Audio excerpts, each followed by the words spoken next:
सुर में गाना सीखिए पाधानीसा ऐप के साथ। AI powered personal music teacher from Saregama.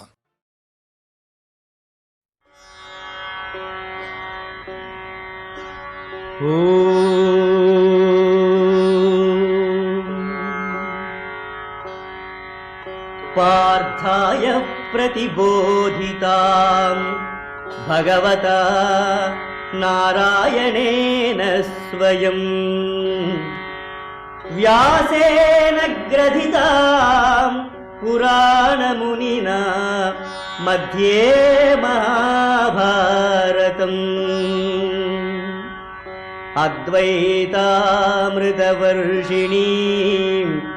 भगवतीम् अष्टादशाध्यायिनी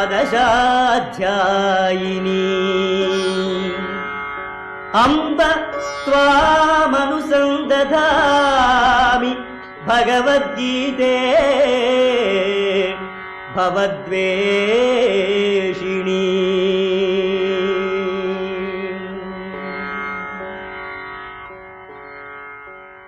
The Bhagavad Gita, or the Lord's Song, or the Song Celestial, is the longest philosophical poem in the world. It occurs in the great Indian epic, the Mahabharata, in its Bhishma Parva. The Gita is the product of a great universal mind, namely Sri Krishna, whom the Hindus consider as the incarnation of the divine. The philosophy that is expounded in the Gita has as its background the great Upanishads, the last sections of the vast and varied Vedic literature. In these Upanishads, you have a profound message of man's intrinsic divine nature, discovered by great sages through their inward meditation. What is the true nature of man? Is he merely the body, merely this organic system, or the little ego that presides the organic system? Our sages took up this great challenge in those far-off times, nearly 4,000 years ago, and in their great literature, the Upanishads, they discovered the profound truth that man is essentially divine. This comes to us in a great verse of the Upanishads, Shrinnantu Vishve Amritasya Putraha Aye Dhamani Divyani Tastuhu Vedahametam Purusham Mahantam Adityavarnam Tamasah Parastat Tameva Viditva Adimurtyumeti Nanya Pantha Vidyate Ayanaya. The sage proclaims a profound gospel to all humanity.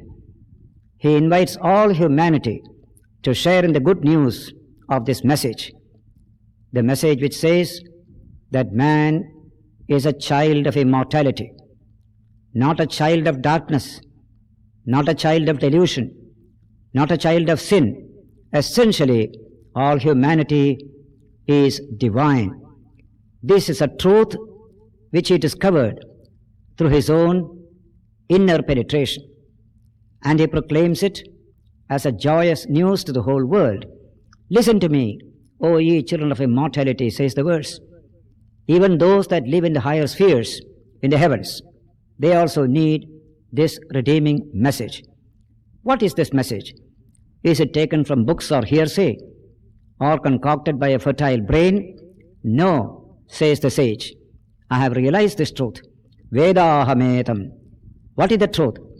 The divine, infinite dimension of the human personality, organically limited to our sensory vision. Essentially, man is infinite, immortal. This discovery is one of the greatest discoveries in the world. And the sage says, man is luminous like the sun, beyond all darkness and delusion. And then finally, he says in the last two lines, Tameva viditva adimrutyumeti Nanya pantha vidyate ayanaya. By realizing this truth alone, can man transcend death and delusion. There is no other way. There is no other way. Like a true scientist, the sage said, I have realized this truth. Like a true scientist, he also said, simply believing in this truth will not save anyone. He must realize the truth for himself. Believing that milk is nourishing doesn't nourish you. You must drink the milk, then you get nourished. And so, from the ancient times in the Upanishads up to our own times in Sri Ramakrishna, you find this truth proclaimed in the Hindu religion. Religion is a matter of realization. It is not a matter of belief, dogma, or conformity.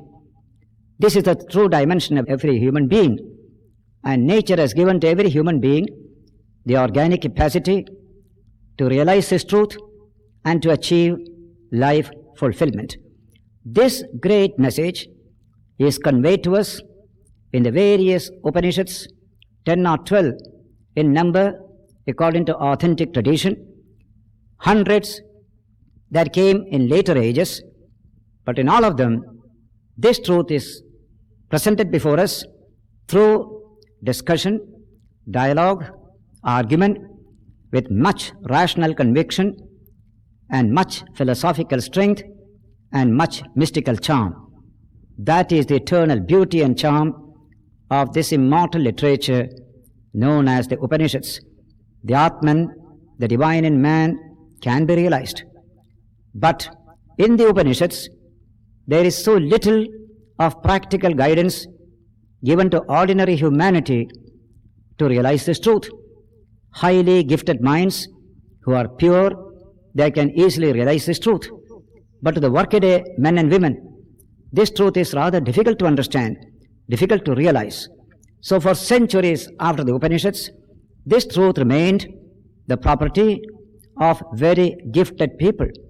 Ascetics, monks, people living in forests and caves, they understood this truth.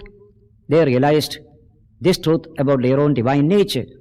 But the vast mass of humanity, this message was too high. They lived in ordinary superstitions or popular religious practices and beliefs until a great teacher appeared in ancient India, namely Sri Krishna. He gave this great message of an original philosophical strength, of a comprehensive universal spirituality in the Gita to his friend and disciple Arjuna on the battlefield of Kurukshetra. That is its uniqueness. The teacher is unique, a man of intense action, a great leader, a universal mind. And the student Arjuna, equally strong, heroic. And these two met together for a philosophical dialogue, not in a cave, not in a forest, but on the battlefield itself. Kurukshetra. That's how the Gita begins. Dharmakshetre, Kurukshetre, Samaveta, Yuyutsavaha, Mamaka Pandavascheva, Kemagurvata Sanjaya. What did Arjuna and Krishna do? What did the warriors on both sides do on the battlefield of Kurukshetra? Asks the Indian emperor Dhritarashtra to his advisor Sanjaya. That is the first verse of the Bhagavad Gita in the first chapter. So that this great message of the Gita is essentially a dialogue between Krishna and Arjuna. Arjuna's mental condition is described in the first chapter. That chapter is a beautiful name, a significant name. Arjuna Vishada Yoga. The yoga of Arjuna's grief. Arjuna was smitten with grief when he found he had to fight with so many kinsmen, uncles, brothers, and leaders, and even one's own teachers. They formed the group in the enemy party. How can I fight all these people? I would rather die at their hands than kill them with my hands. I would rather be a mendicant than aspire for a kingdom. Now these views look very, very moral, very ethical, very pleasing. But Krishna did not appreciate this attitude of Arjuna. Arjuna betrayed a good deal of weakness, a good deal of emotional breakdown in expounding these moral ideas. Morality and ethics must be associated with greater strength, greater heroism. But the last verse of the first chapter, dealing with the grief of Arjuna, describes Arjuna's condition as really pitiable. How can there be morality and ethics or spirituality in such a pitiable condition of mind? These are made of stern stuff. Krishna was to convey to us that message of strength and fearlessness and that capacity to face the challenges of life from the second chapter onwards. The first chapter ends with this shloka, Evamukta Arjuna Sankhye Rathopastha Upavishat Visrujya Sacharam Chapam Shoka Samvikna Manasaha. Immersed in shoka means sorrow, Arjuna threw away his bows and arrows and sank in the chariot in the most critical condition of the battle when they were in the midst of two opposing armies. And he gave the ultimatum to Krishna, I am not going to fight this battle. To us it looks that Arjuna was very moral. He was moved by sentiments of love, compassion, non-violence. But these are all on the surface. Arjuna's physical condition, Arjuna's mental state can be well described in modern language as a real nervous breakdown. Ethics and morality cannot be associated with any nervous breakdown. There was something wrong in man's approach to the higher life as represented in Arjuna in the first chapter. But except Krishna, nobody else would have dared to challenge Arjuna's mind and give a deeper philosophy, a more comprehensive spirituality. That is the uniqueness of Krishna. When Arjuna sank in the chariot, saying, I shall not fight, Arjuna expected Krishna to appreciate him and to bless him. Well, Arjuna, you are fine. You spoke of non-violence. That's what is good in the world. You spoke of compassion. But strangely, Krishna did not respond to Arjuna as Arjuna had expected, as most of us would expect. But the originality of Krishna, the profundity of his philosophy, the strength of his message comes from the second and third verses of the second chapter. We begin the exposition of the Gita from the first verse of the second chapter. It is an exposition which has moved the hearts and minds of millions of people. The beauty of the Gita, its philosophical strength, has been inspiring in India people for thousands of years. But in the modern period, it has broken the bounds of mere India's geographical isolation. It has gone to inspire millions and millions of people in all parts of the world. Later commentators came and described the Gita in beautiful words. Shankaracharya, the greatest philosopher of India, who appeared in the 8th century, in his commentary on the Gita, describes this book as Samasta Vedartha Sara Sangraha Bhutam, the essence of all the Vedas, all the Upanishads, collected together in one single little book. That is the Gita. The essence of the Upanishads is the Gita. In the Gita itself, every chapter ends with a colophon, descriptive colophon. That's very inspiring. You get the real nature of the Gita through this colophon. Says the colophon, Iti Srimad Bhagavad Gita Su Upanishatsu Brahmavidyayam Yoga Shastre Shri Krishna Arjuna Samvade Dvitiya Adhyaya, etc. This is a conversation between Shri Krishna and Arjuna. Then this is the Sri Bhagavad Gita. It is an Upanishad. It is itself a Shruti, a supremely divine book. Upanishatsu.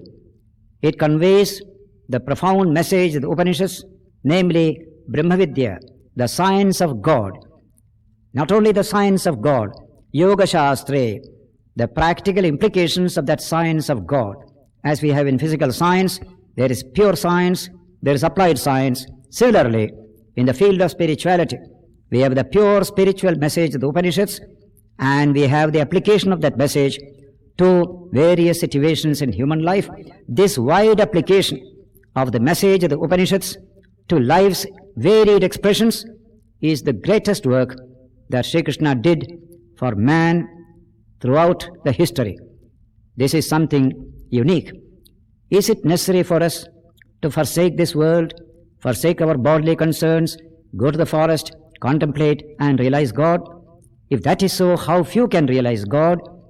We shall remain worldly, stuck up in the world, at the most saluting the greatness of religion from a distance, as weak people salute the Mount Everest from a distance. This was the thought that arose in the minds of people in those days. It was at that time that Krishna appeared, an extraordinary figure, and he gave this profound practical spirituality, the message of a pure religion, intensely practical and yet universal, sucking in all humanity to make humanity realize its own true nature through this dialogue in the Gita with Arjuna. That is the greatness of the Bhagavad Gita. It takes religion to every aspect of human life. It bridges the gulf between life and religion, between the sacred and the secular, through its synoptic, universal vision of the one infinite reality behind the universe and behind man. Krishna brings to us a profound message of practical spirituality. And the name of this message is unique, a beautiful two-lettered word in Sanskrit known as yoga. The philosophy of the Gita is just yoga. But yoga has been understood as taught to us in Patanjali's Yoga Sutra and several other books. Yoga of the Gita is not like any one of these. They are meant for specialists. They need particular situations to practice them. But the yoga goes to everyone, to the student who is studying, to the lawyer in his office, the administrator in the secretariats, politicians, ministers, scientists, and the simple housewife. To everyone, through the work, through his social relationships, we realize our true nature. This kind of a message is unique even in India. That is why Sri Krishna gives in the Gita a supremely original message of practical spirituality.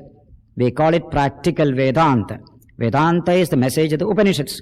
Its practical implication is given to us by the Gita in these 700 verses of this great book, divided into 18 chapters. Shankaracharya tells us in his introduction to the Gita that the message that Krishna whispered to Arjuna on the battlefield of Kurukshetra was taken up by Krishna's disciple, that great philosopher and cultural leader of ancient India by name Vyasa, who composed this message in 700 verses and introduced it in the midst of his own great epic, the Mahabharata. That is how the Gita has come to us. None of the great teachers in India believe that all the shlokas as you find in the Gita were literally spoken by Krishna and Arjuna, whereas Orthodox tradition through Shankaracharya tells us that it was a message that was given, which was put into a philosophical poem of 700 verses by Vyasa and introduced it into the Mahabharata. That is the beauty of the Bhagavad Gita. It is a Smriti, a later work in appearance. It is a Shruti, an original spiritual message like the Upanishads in its internal structure and internal teaching. That is how the Gita has been venerated for all these thousands of years. It was unknown to people till the 8th century AD, known only to ascetics, devotees, etc., etc. Its special importance was brought out by Shankaracharya in the 8th century AD by writing his great commentary on this book and placing it before the people as a book of practical spirituality. Since then, several people have written commentaries. Many Indian leaders have written commentaries. In the modern period, it has been translated into many languages in all parts of the world. In India itself, it was first translated into the English language by Sir Charles Wilkins and published by India's first Governor General, namely Warren Hastings. and he wrote an introduction to that English translation published in the end of the 18th century. There is one sentence in that introduction which has special relevance today, for he said that long after the British Empire shall have ceased to exist in India and the sources of its wealth and power are lost to remembrance, books such as the Gita will continue to inspire millions and millions of men. That's what we see. The empire founded by Warren Hastings in India ceased to exist 31 years ago. But the empire of the Gita is expanding day by day, year by year.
जगत के सच्चा एक गोविंदा रे।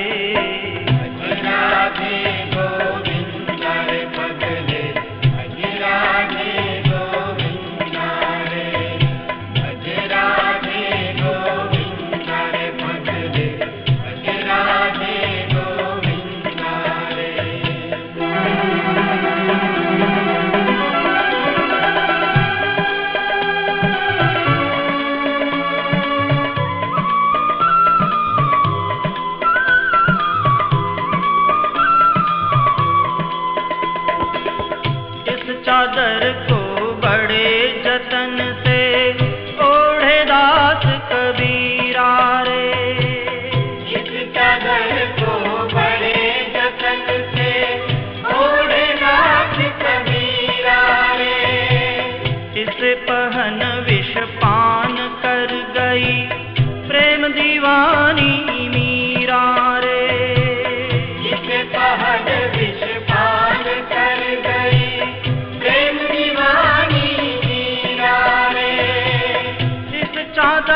शर्म से मत कर तू अब गंदा रे।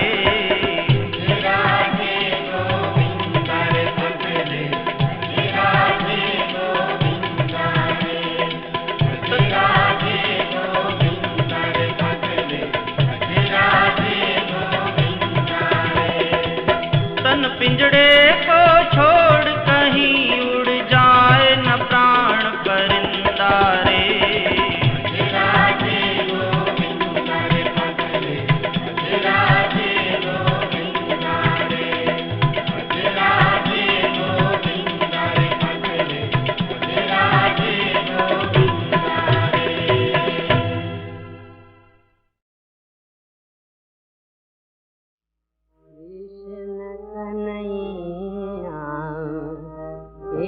लचका लचका बिजुली झलका मनमोहन आवे। लचका लचका बिजुली झलका मनमोहन आवे। लचका लचका बिजुली झलका मनमोहन मोहन मोहन मोहन मोहन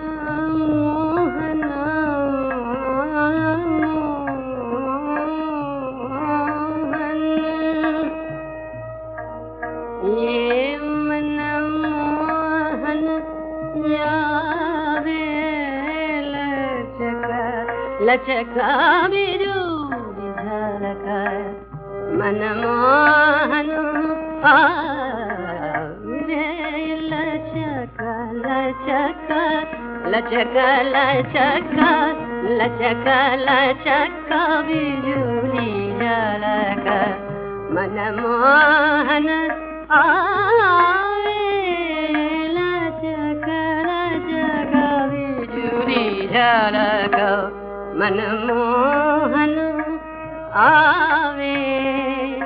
सुरसोहन जितलो बांसुरी बजावे। लचका लचका बिजुली झलका मनमोहन आवे। लचका लचका बिजुली झलका ये जी अंग सुमरा विंदगंध मलय छंद चिरवसंत। यंग सुमरा विंदगंध मलय छंद चिरवसंत। स्वप्न कांति प्रेम शांति स्वप्न कांति शांति शांति ताप में जलावे। लचका लचका बिजुली झलका मनमोहन आवे।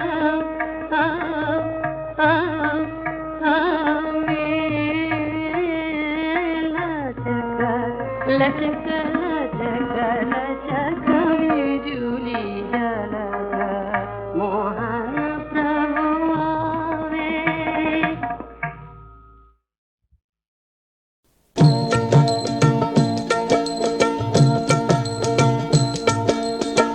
किस्मत की एक बात है जिसका नाम है प्रेम कहानी। प्रीत किसी की बन जाती है कोई अमर निशानी। और किसी का प्यार यहाँ गलियों में ठोकरें खाए। तेरे नैना क्यों भर आए। तेरे नैना क्यों भर आए। तेरे नैना क्यों भर आए।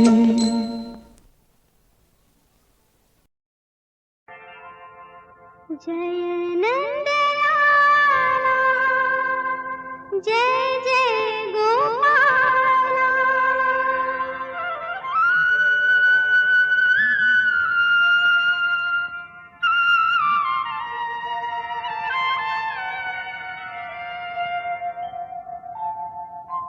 जय नंदलाला जय जय गोपाला जय नंदलाला जय जय गोपाला माधव मोहन मुकुंद मुरारी देवकी नंदन कृष्ण कन्हाई युगल किशोर श्याम गिरधारी जय नंदलाला जय जय गोपाला जय नंदलाला जय जय गोपाला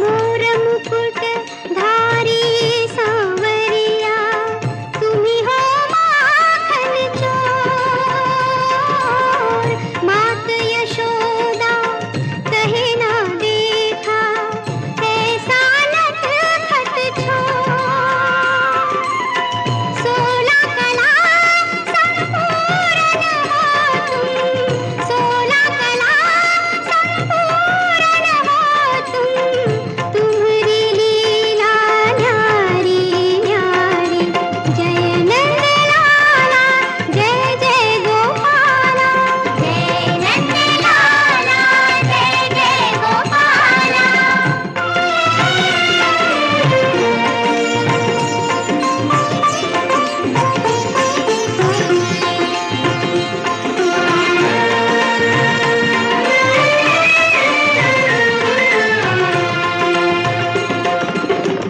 कोटि कोटि नाम तिहारे तुम हो अपरंपार अपनी महिमा तुम ही जानो क्या जाने संसार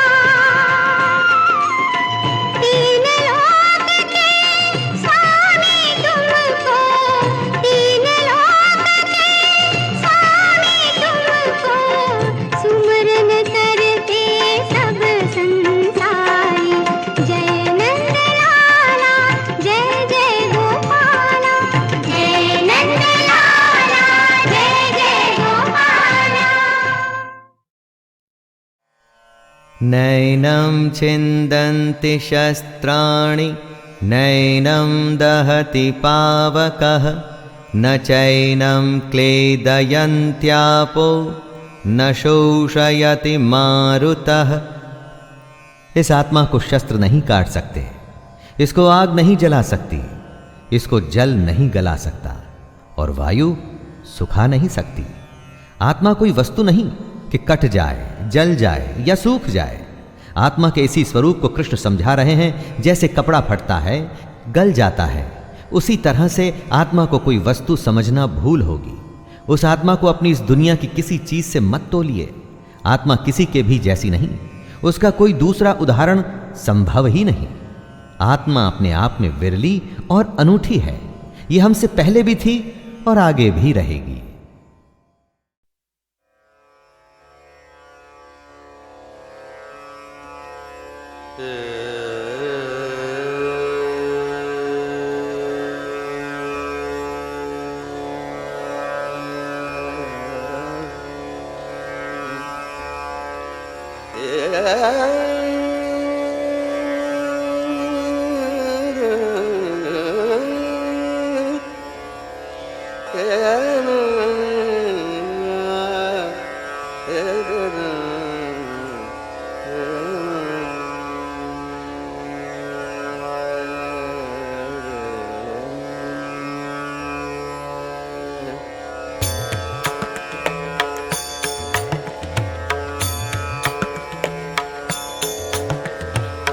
कृष्ण प्रणत पाल प्रभु कृष्ण प्रणत पाल प्रभु हमरी सुध लीजो।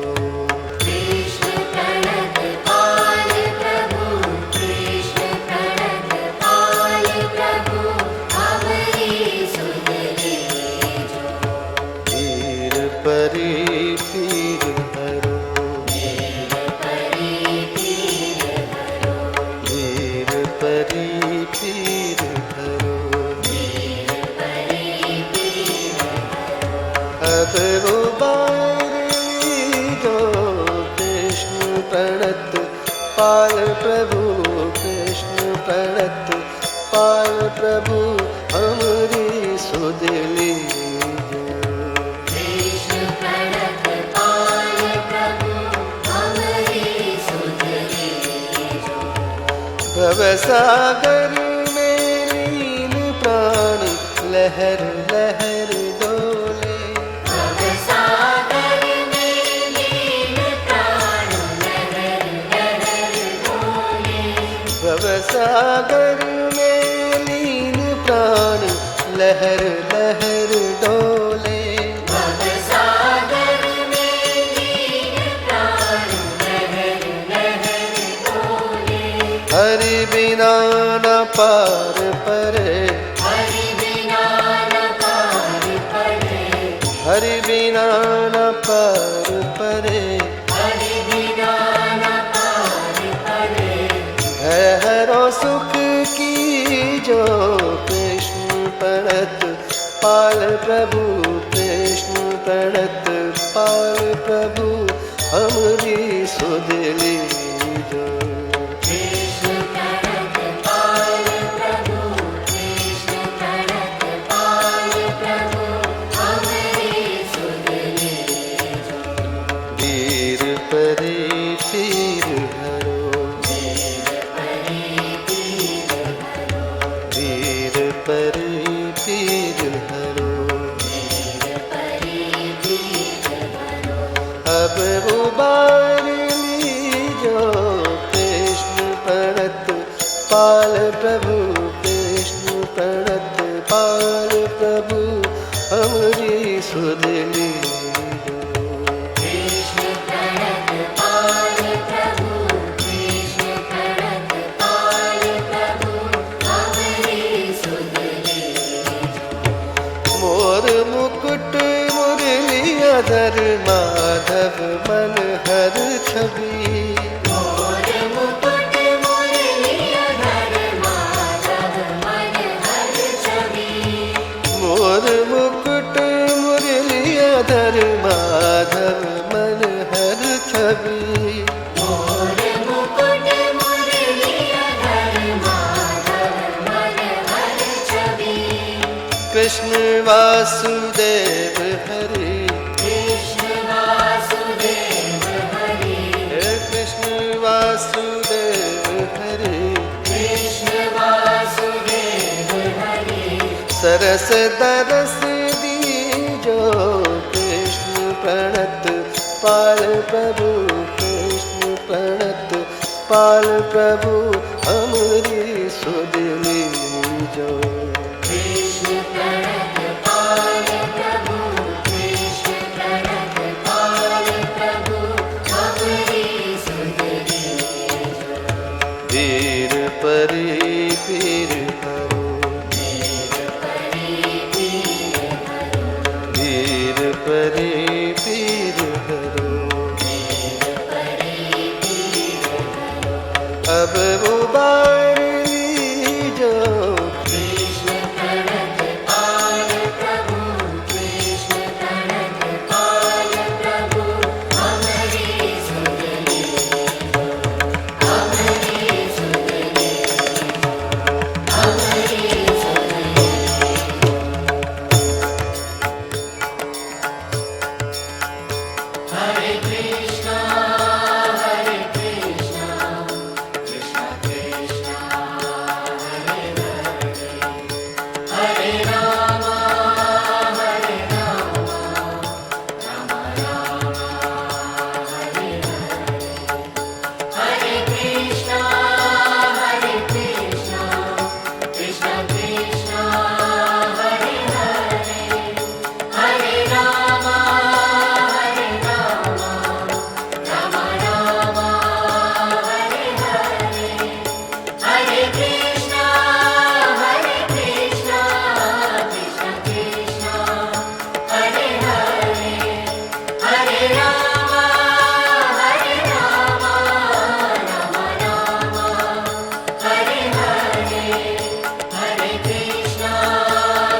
ಓಂ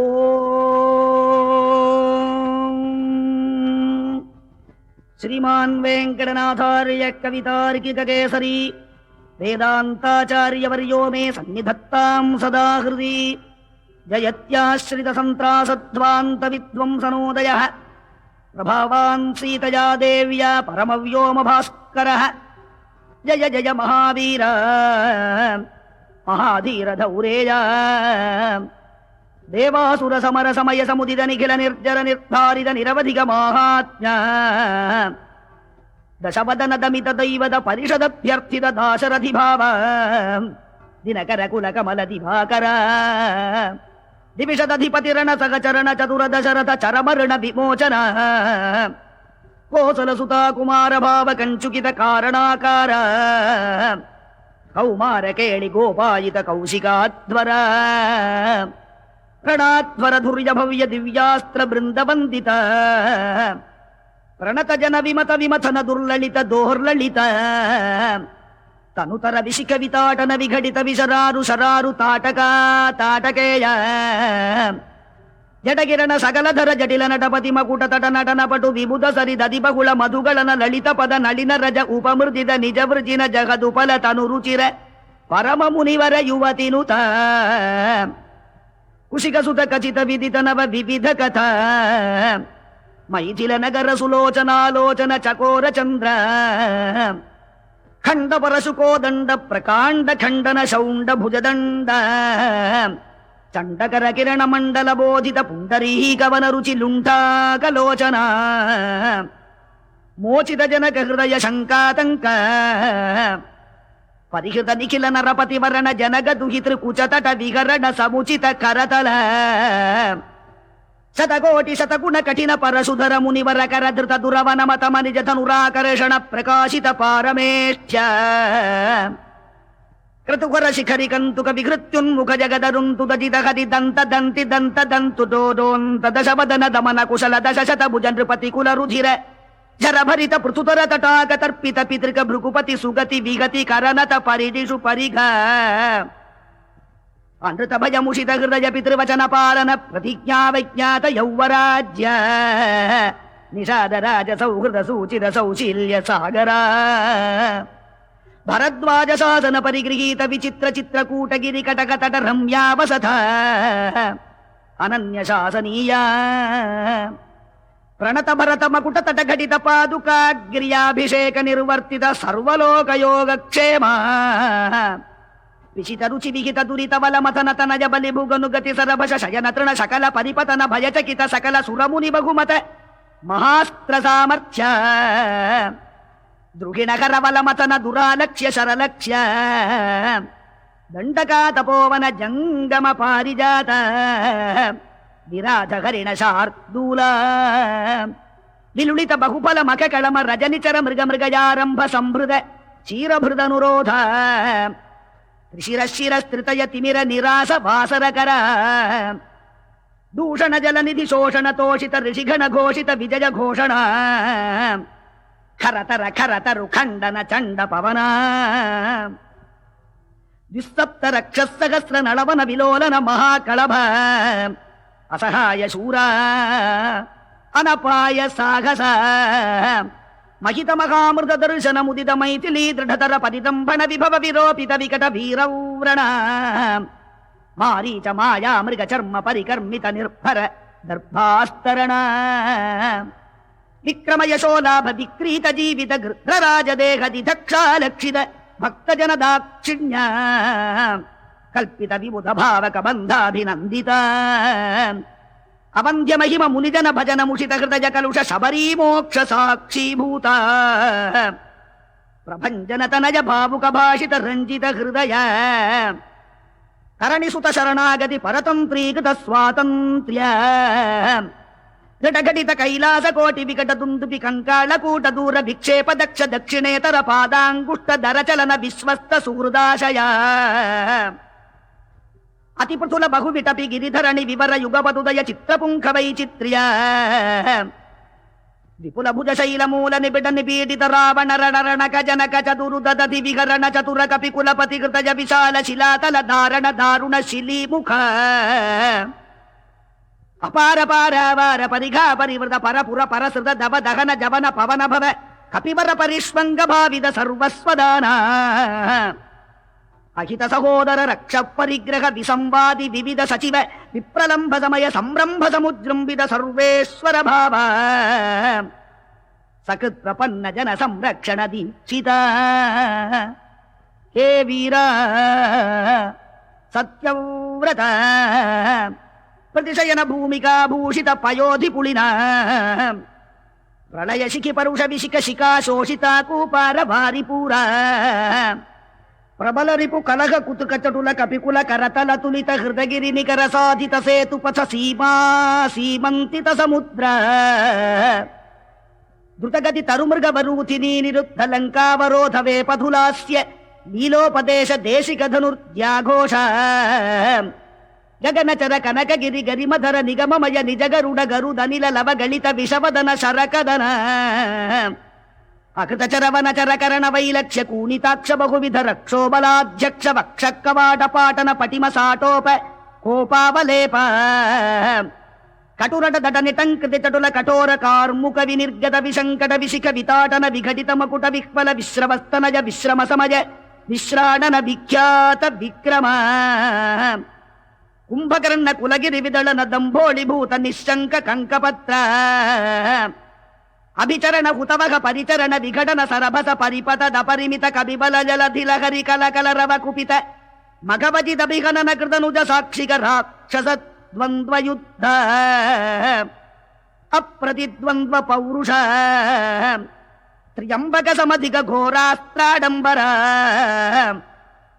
ಸಾರಥಿ ಹೃತರಥ ಸತ್ರಪ ಶಾತ್ರವ ಸತ್ಯಾಪಿತ ಪ್ರತಾಪ ಚಿತಶರ ಕೃತಲವನ ದಶ ಮುಖ ಮುಖ ದಶಕ ನಿಪತನ ಪುನರುದಯ ನಿಪತನ ದರ ಗಳಿತ ಜನಿತ ತರ ತರಳ ಹರಿಗ ಜನ ಜನ ನಳಿನವನ ರುಚಿ ಖಚಿತ ನಿಪತಿತ ಸುರತರು ಕುಸುಮ ವಿತತಿ ಸುರಭಿತ ರಚಪಥ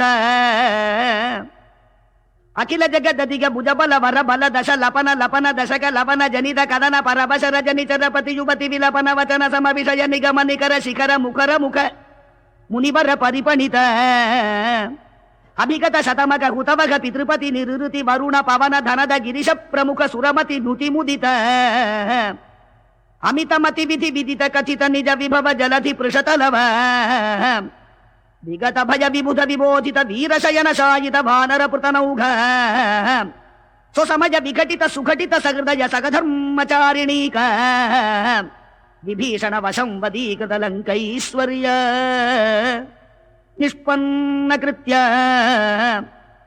ಖಪುಷ್ಪಿತ ದಿಪುಪಕ್ಷ ಪುಷ್ಪಕರ ಬಸಗತಿ ಗೋಷ್ಪದೀಕೃತ ಗಗನಾರ್ಣವ ಪ್ರತಿಜ್ಞಾರ್ಣವ ತರಣ ಕೃತ ಕ್ಷಣ ಭರತ ಮನೋರಥ ಸಂಹಿತ ಸಿಂಹಾಸನಾಧಿರೂಢ ಸ್ವಾಮಿನ್ ರಾಘವ ಸಿಂಹ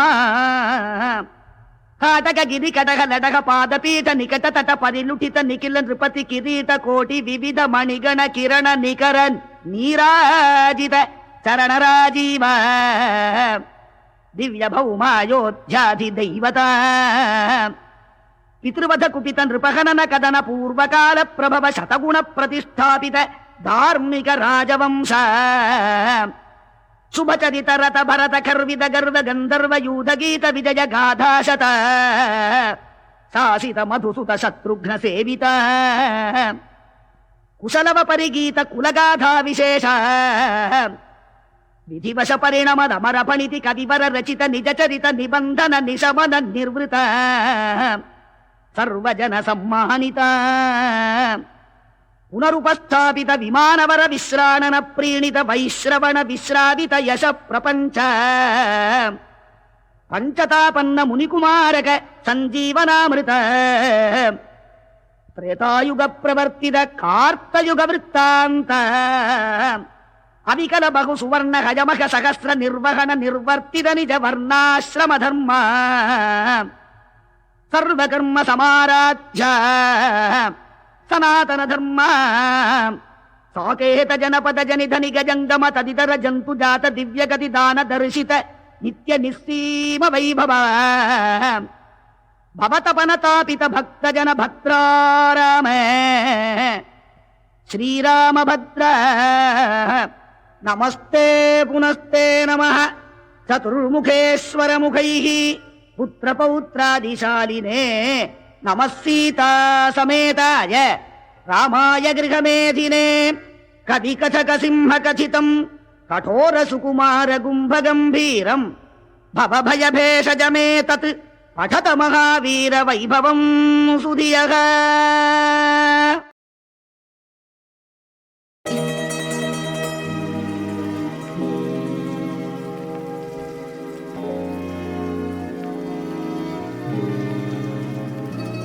मेरे तो गिरधर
करे तेरी आराधना।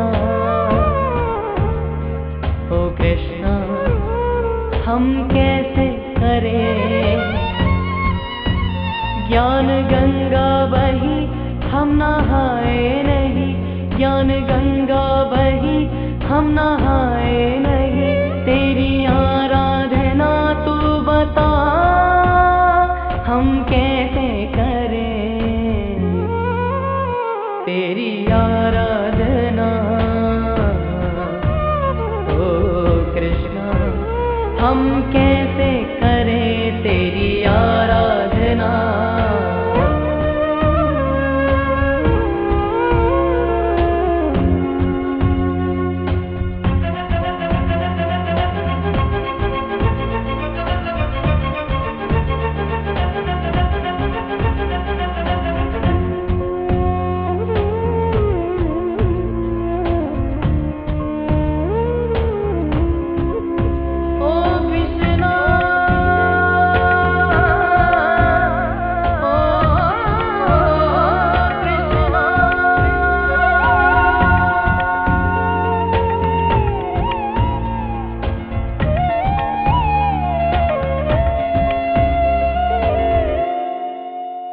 तानबंसी की वन में बजाते थे तुम, गोपियों को कन्हैया बुलाते थे तुम।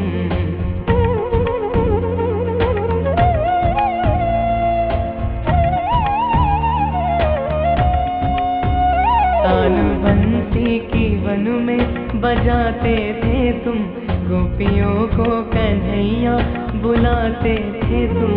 एक होकर बड़े दुष्टता से भिड़े, नित अभ्यास उनको कराते थे तुम। एक होकर बड़े दुष्टता से भिड़े, नित अभ्यास उनको कराते थे तुम। पीर हर कर सजगता सिखाए उन्हें, साहसी हो न हम मुश्किलों से डरे तेरी आराधना।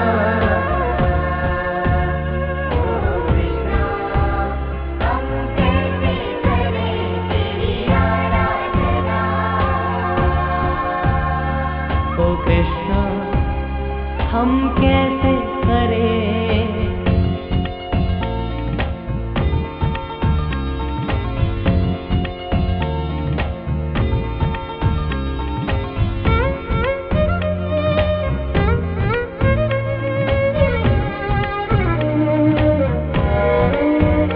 चोरी माखन की करके सिखाया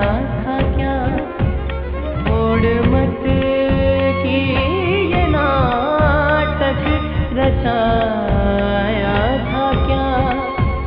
ब्रज का माखन न जाए किसी और को, पाठ मोहन मदन ने पढ़ाया था क्या। ब्रज का माखन न जाए किसी और को, पाठ मोहन मदन ने पढ़ाया था क्या। संगठन बालकों का खड़ा कर दिया, मिलके अन्याय का सामना हम करें तेरी आराधना। ओ कृष्णा हम कैसे करें तेरी आराधना। ओ कृष्णा हम कैसे करें तेरी आराधना।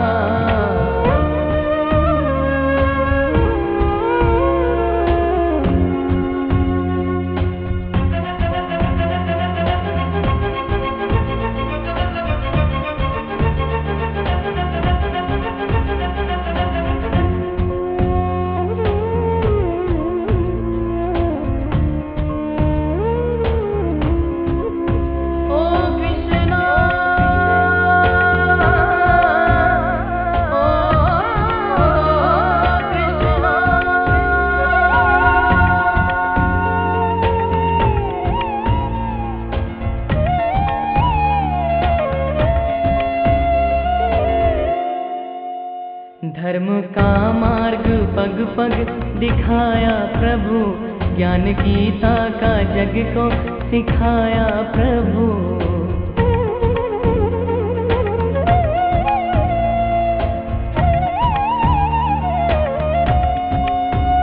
धर्म का मार्ग पग पग दिखाया प्रभु, ज्ञान गीता का जग को सिखाया प्रभु।